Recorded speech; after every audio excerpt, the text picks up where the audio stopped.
For some time now, I've wanted a pair of bolt cutters. However, I've just been too cheap to go out to the store and actually spend the money on buying a pair. Well, fortunately enough for me, the other day at my fire department, somebody took our pair of 24-inch bolt cutters and they were trying to cut through something that they probably should not have been trying to cut through, and they ended up breaking the tool. And after they broke it, it was about to be thrown away, and I asked them, hey, do you mind if I have it? They're like, sure. So I'm like, all right, now I got a pair of bolt cutters. The only thing I got to do is fix them.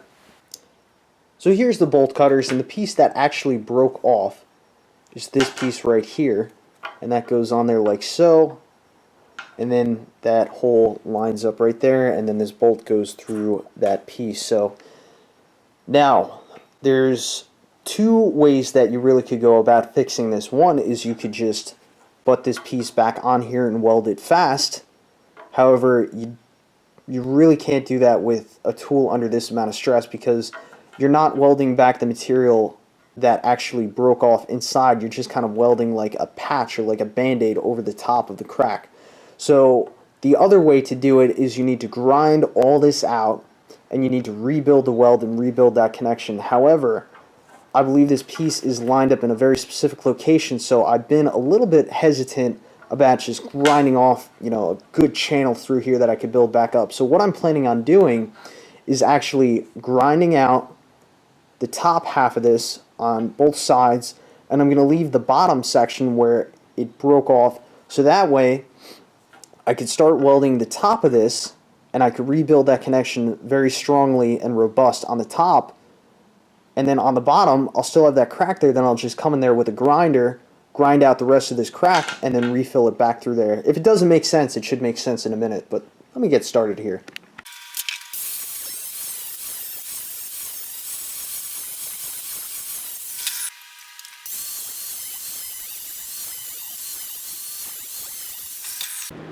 Alright, so now that I've ground out some on this piece and that piece, you can see that I've created somewhat of a channel. And it doesn't look that wide on video, but in person it's actually a little bit wider. I believe when you're welding pipe, like professional welders, I think they like to do maybe a 40 or 45% bevel, which I'm probably not up to that point, but then again, I'm not welding pipe.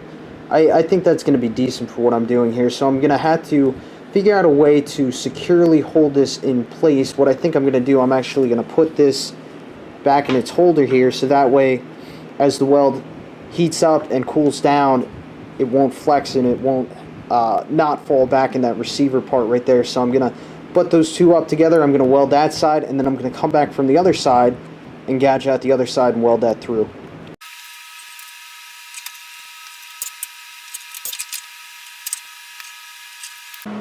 Alright, so I got my welder set up. I got everything lined up pretty much to where I think it needs to be. The only thing that kind of sucks with this is I'm not going to say I have one chance, but the first chance I'm going to have the best shot at getting everything lined up the best that I can. So I've ensured that everything is shimmed up and elevated to where everything sits flush and level. So I'm going to give this a shot and we'll see how we do here.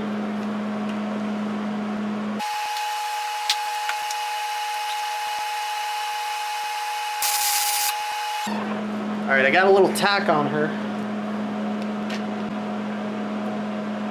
I think my tack weld cracked. Huh. Alright, I'm gonna go full tilt here. I'm gonna weld her up and we'll see how she does. Let me get on a better angle here.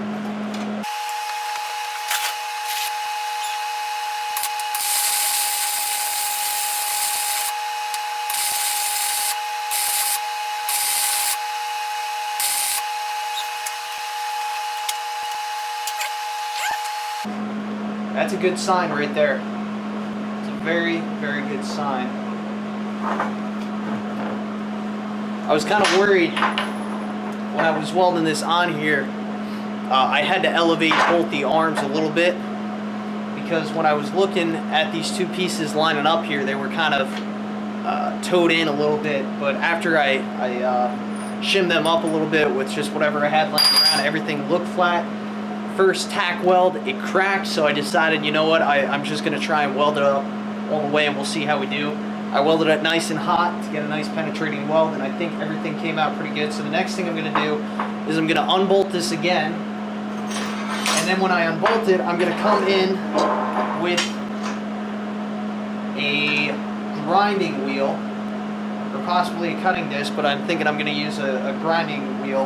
You don't really want to use a cutting disc to grind because that's when they explode and, you know, come in your face. So I'm going to take a grinding disc, grind out the rest on the other side there, and then we'll fill that gap back up, do a little bit of grinding, and this tool should be good to go.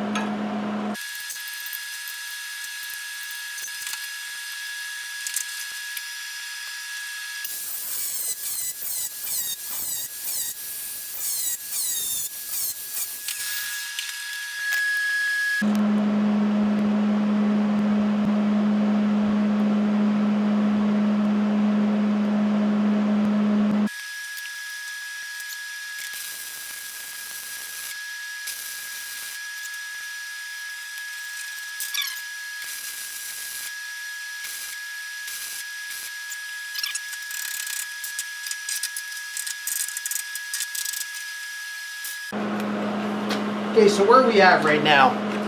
We initially started on the one side, we filled that in, and then on that same side, we channeled out that crack even further, and we welded that back. It got really hot. Now I flipped it back around to the other side, and I saw a little bit of the crack left, so I went from the other side, and I just got the rest of that crack out of there. I didn't film it because I did something that you're really not supposed to do. I used a cutting disc to get in there a little bit, but I had a face shield on, I was going very slow. Never, ever, ever use a cutting disc to gouge out steel or use it as a grinding disc, but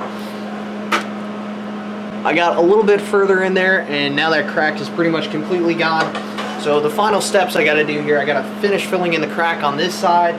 After I weld that up, then we're going to have to do some grinding and some fine tuning, and we'll set up all the right adjustments on this tool, and then we'll give her a test.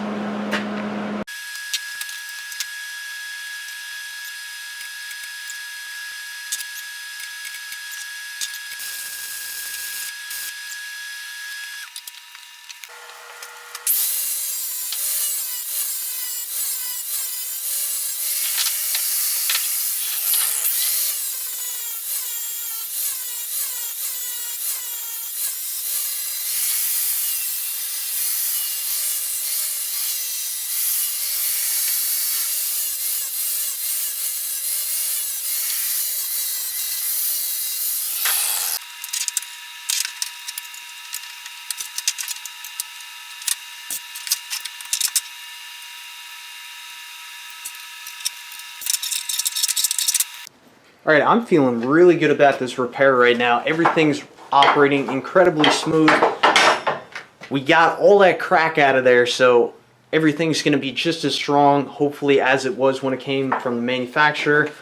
I didn't clean these welds up too much. I cleaned them enough so that when I inserted this piece back in this holder here, that there wouldn't be any binding or any friction. But the rest of this along there, I'm just going to leave it the way it is, even if it looks a little sloppy, which honestly, see if I can get in the camera here, it's really not bad. It's just not perfectly clean. Mind you, I am welding with flux corded today. But, I mean, there's no sense in grinding a little bit extra off there. I mean, nobody's really going to look at this unless I kind of brag, you know, hey, I repaired this thing. But it's also a good idea to leave that on there because every little bit adds a little bit more strength. Now, a little bit about this tool. I've actually just learned this myself. So the way it works is obviously it's a lever. It's a lever system.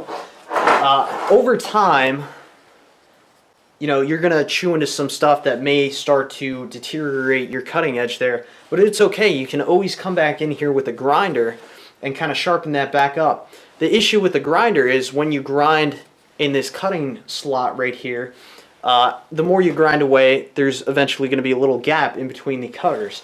And you can actually adjust that by loosening up this bolt right here counterclockwise, and then you twist down this tightening bolt right above it clockwise, and what that will actually do while you have the handles closed, that'll actually close the gap in between the two cutting edges on this tool. So let's grab a piece of bar outside and we'll see if she cuts. Alright, so I have with me about a piece of 1/4 inch mild steel rod. We put it on the ground.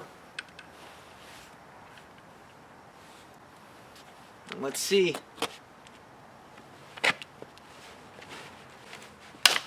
Oh yeah, that works great. I didn't even do any damage to the edge there, so excellent repair. Everything worked out perfectly. And the moral of the story today is one man's trash can always be another man's treasure if the man who treasures the item is willing to repair it. Thanks for watching. Subscribe for more and stay tuned.